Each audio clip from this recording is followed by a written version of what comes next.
你经历过最恐惧的事情是什么？这种名为 T 恐惧的病毒，可以在宿主陷入极度恐慌的时候，使其迅速产生变异。反之，只要宿主能够克服恐惧，病毒就不会造成任何伤害。俗话说得好，一切的恐惧都来源于火力的不足。而在这款游戏里的主角们，是否又能够克服恐惧？黄魔今天就来给大家继续讲述这部《生化危机启示录2》。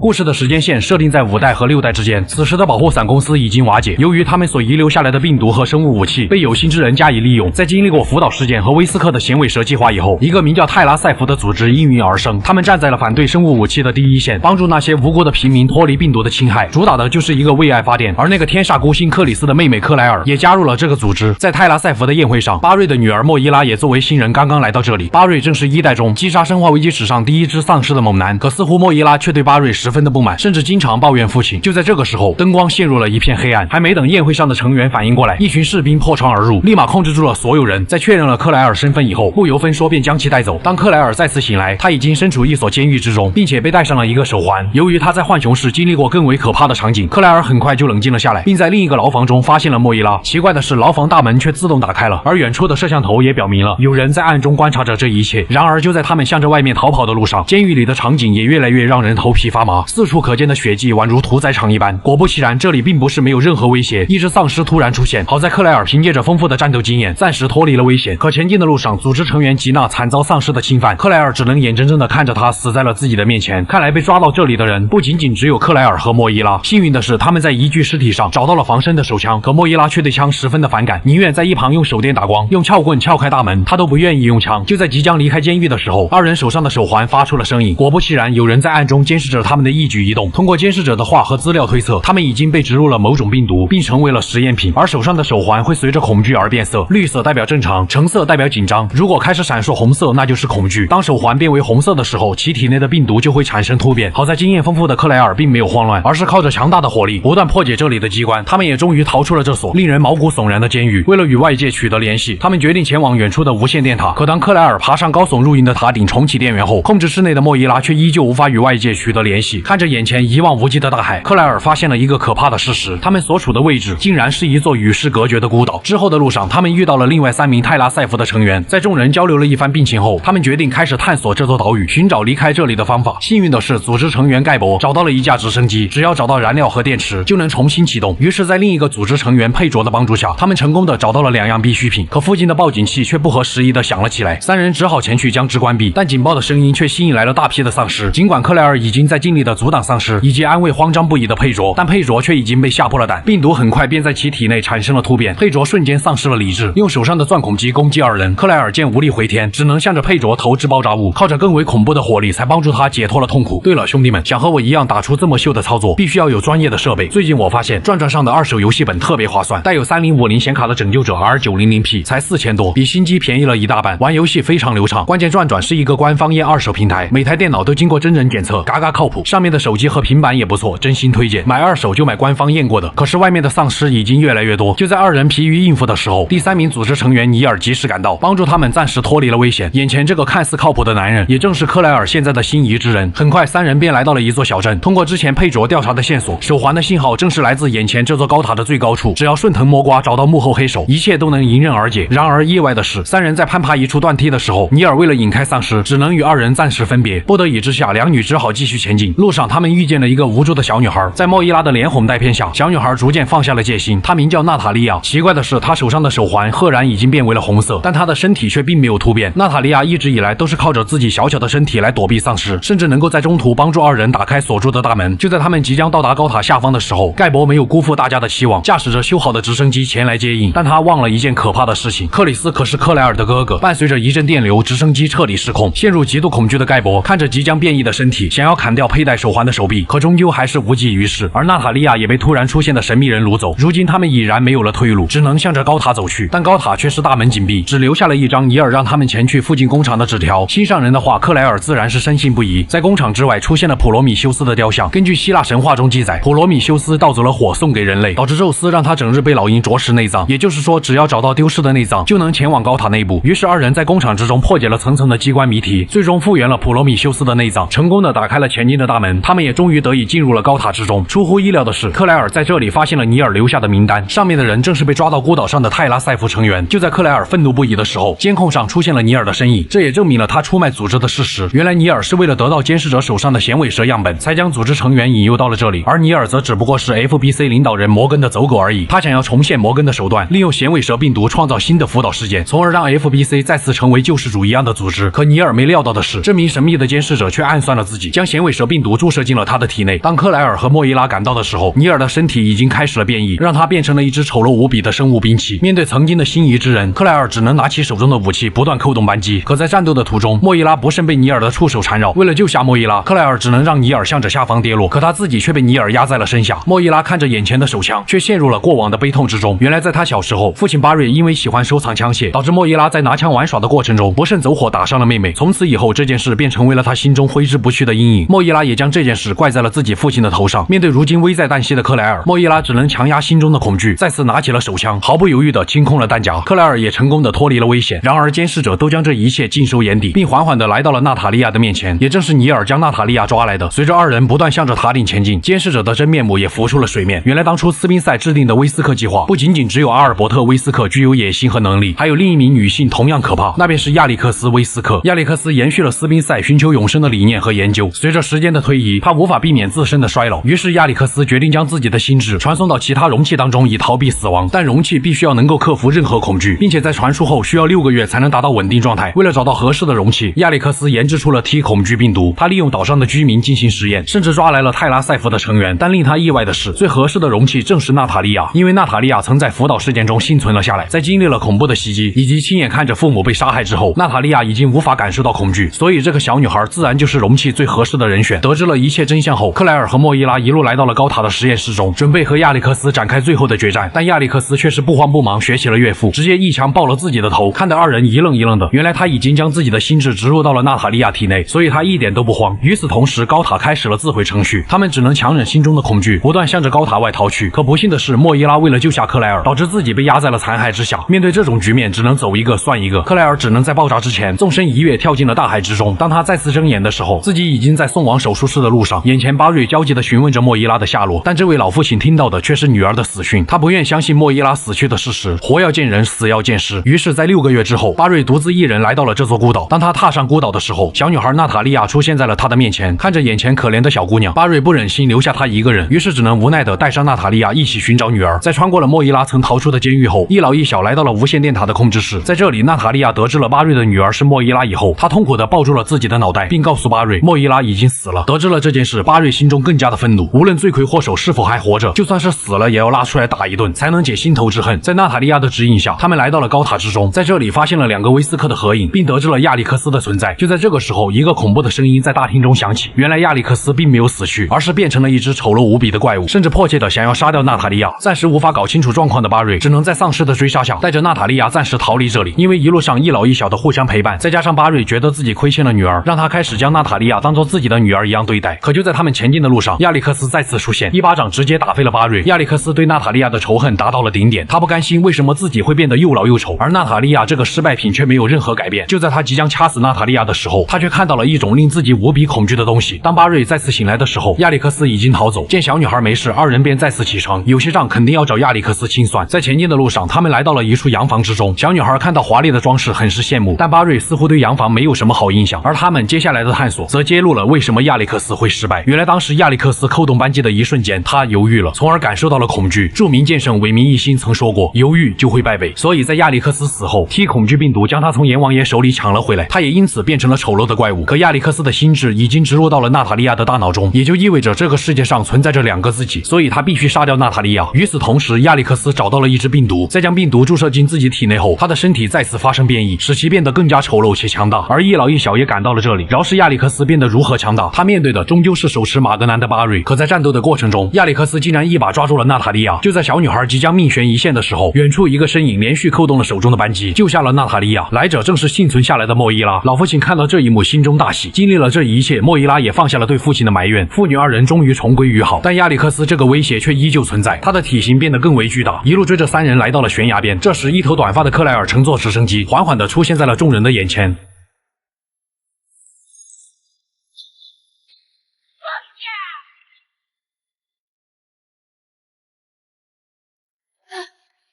Moira, I'm so sorry.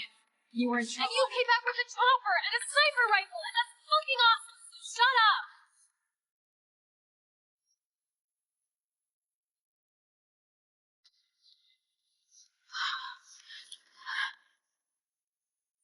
Let me take care of it.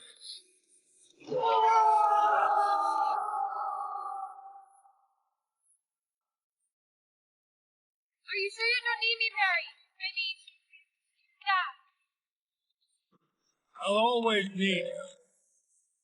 But for now, I have this. I'll cover you from the chopper.